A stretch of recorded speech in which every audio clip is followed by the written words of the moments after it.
হরে Krishna.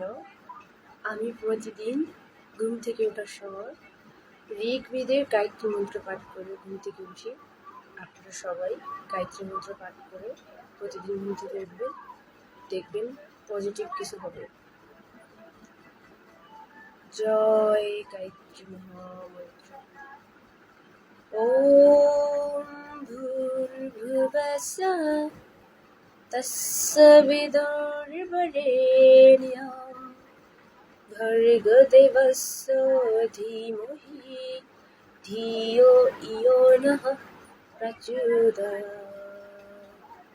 ওম ভূর্ভুবস্সঃ তস্য বিদুর্বরেণ্যম ভর্গদেবস্য ধীমহি ধিয়ো ইয়ো নঃ প্রচোদয়াৎ।